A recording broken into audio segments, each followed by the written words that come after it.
Dulu pembenci azan dan Al-Quran, mualaf Andreanes kini berbalik jadi pembela keduanya. Mualaf Andreanes kini sangat tersentuh dengan suara azan dan Al-Quran. Cara pandang Andreanes Sulistianto terhadap Islam seperti air dan minyak, mustahil menyatu, bahkan cenderung bermusuhan. Andreanes sangat benci Islam. Assalamualaikum warahmatullahi wabarakatuh. Mohon like dan subscribe. Ikhwan akhwat yang baru menyimak, semoga jadi ladang amal, dan berkontribusi untuk syiar, walau nampak sepele, tapi Allah Maha Tahu, dan amal terbaik adalah yang terikhlas, bukan yang terbesar.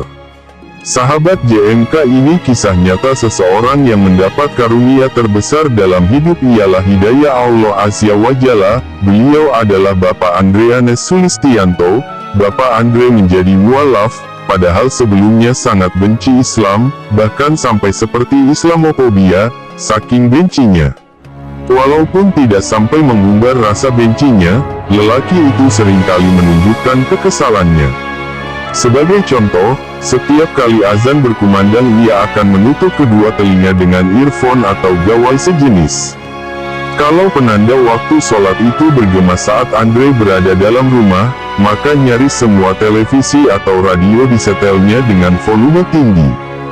Bising, sudah tentu. Akan tetapi, baginya itulah satu-satunya cara untuk mencegah datangnya suara dari arah masjid atau musala terdekat.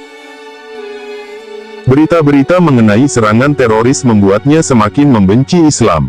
Pada 2017, Andre mengenang, ada berbagai peristiwa yang dilabeli sebagai terorisme di berbagai pemberitaan.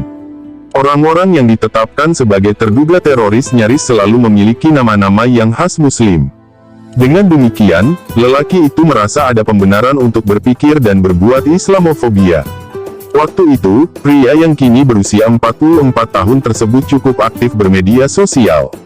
Melalui jaringan internet, dia menyebarluaskan konten-konten caci maki terhadap Islam. Posting yang dibuatnya sering kali menimbulkan kericuhan. Para netizen mengecamnya, tetapi ada saja yang masih membelanya. Andre mengingat, saat itu provokasi di dunia maya terus dilakukannya. Satu platform tidak cukup, ia pun membuat banyak akun sehingga dapat lebih masif lagi mendebat dan memusuhi orang-orang yang pro-Islam. Tujuan saya waktu itu ingin memperlihatkan bahwa agama saya yang paling benar. Agama Islam salah, terutama tentang Al-Quran yang saya anggap mencontek kitab suci agama saya dahulu itu, ujar dia sebagaimana dikutip dari harian Republika. Kebenciannya terhadap Islam semakin membesar. Pantang menyerah, ia pun terus mencari-cari celah untuk menjatuhkan citra Islam. Untuk melakukannya, ia pertama-tama memeriksa kitab suci Muslim. Andre pun membaca dengan saksama Al-Quran yang dilengkapi dengan terjemahan bahasa Indonesia. Mushaf itu dibelinya dari sebuah toko buku. Bila mengingat momen itu, ia kadangkala merasa heran. Sebab, saat itu dirinya tidak bisa dikatakan taat. Pergi ke tempat ibadah saja hanya sepekan sekali. Dalam beberapa pekan, Andre asyik membaca mushaf terjemahan Al-Quran itu. Lambat laun, perasaan benci berubah menjadi ketertarikan. Lantas, rasa tertarik itu meningkat jadi sikap terbuka. Bahkan, beberapa kali dirinya terkejut. Sebab, ada banyak perintah dalam agama yang dianutnya saat itu justru diamalkan umat Islam. Malahan, Al-Quran menyebutkan dengan gamblang instruksi itu. Sebagai contoh, perintah Tuhan agar orang yang beriman menjauhi minuman keras dan tidak memakan daging babi. Kedua hal itu sebenarnya diatur dalam agama lamanya. Pada suatu malam, Andre membaca teks terjemahan sebuah ayat Al-Quran. Di sana, terdapat firman-Nya yang menyuruh manusia untuk menggunakan akal mereka. Membaca arti ayat tersebut, lelaki itu seperti tergugah. Beberapa hari berlalu, cukup lama Andre merenungi pelajaran-pelajaran yang diperolehnya dari membaca Al-Quran. Ia kemudian menyadari satu hal, menjadi bagian dari umat tidak bisa sekadar beragama. Siapapun haruslah mendalami dengan sungguh-sungguh agama yang diyakininya. Maka saya sejak saat itu memiliki banyak pertanyaan tentang ajaran agama saya. Sebelum Islam, saya bertanya ke kerabat istri yang menjadi pemuka agama, tetapi tidak ada jawaban yang memuaskan dan logis, kata dia. 2 tahun lamanya Andre berusaha mengenal kembali sendiri. Ia menemukan, cara beribadah agamanya di kitab suci ternyata sebagai berikut. Seseorang berdoa dengan menengadahkan tangan, kemudian bersujud.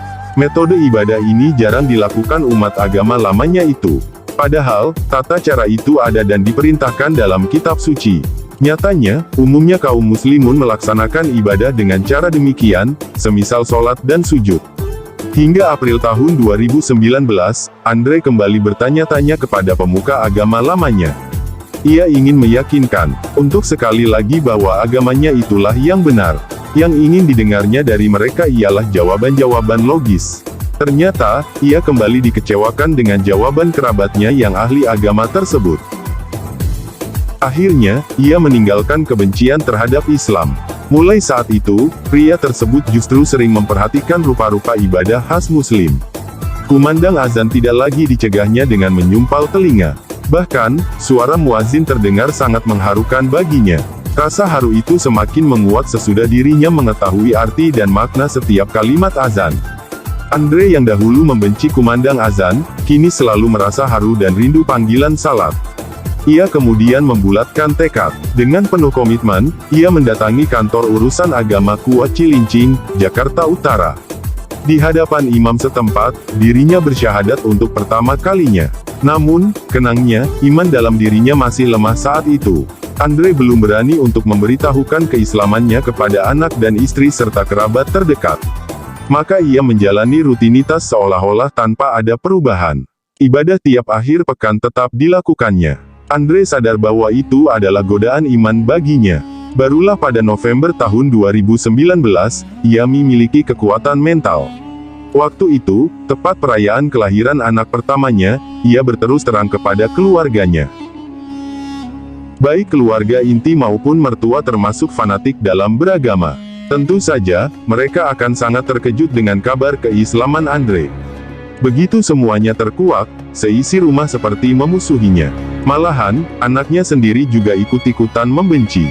Andre lantas memutuskan untuk berpisah dengan istri dan menjauh sementara dari anaknya. Sebab, mereka semua bersikeras menolak pilihan imannya. Andre khawatir keislamannya tak lagi murni, karena setelah syahadat pernah kembali ibadah ke tempat agama lamanya. Maka pada Januari tahun 2020, ia merasa perlu untuk bersyahadat ulang. Tempatnya di Masjid Cilincing, Jakarta Utara. Oleh ulama setempat, dirinya ditawarkan untuk memilih nama baru. Dipilihlah nama Muhammad Andreanes. Sejak saat itu, ia bertekad untuk meninggalkan seluruh ritual agama lamanya. Fokusnya kini mendalami Islam, terutama ibadah-ibadah wajib dan sunnah. Ia perlahan belajar sholat 5 waktu dan berpuasa Ramadan. Makanan atau minuman yang diharamkan Islam pun ditinggalkannya. Karena belum lancar berbahasa Arab, ia memilih untuk membaca terjemahan Al-Quran. Semangatnya tinggi sekali. Ia pun hatam beberapa kali. Niat saya membaca Al-Quran tidak sekadar menghafal, tetapi juga memahami dan menerapkan ajaran Islam. Beberapa kali saya membaca terjemahan dan Latin, lambat laun saya hafal beberapa surah, tuturnya. Demikian kisah indah saudara kita Bapak Muhammad Andreanes Sulistianto, semoga beliau selalu diberkahi, dan istiqomah, dan menjadi teladan bagi kita semua, bahwa kita tak sekedar beragama, tetapi wajib kita belajar memahami dan mendalami semua ajarannya, agar kita mengerti secara utuh dan bisa menikmati keindahan Islam yang sebenarnya. Amin wallahualam bisawab. Sampai jumpa di episode selanjutnya. Wassalamualaikum warahmatullahi wabarakatuh.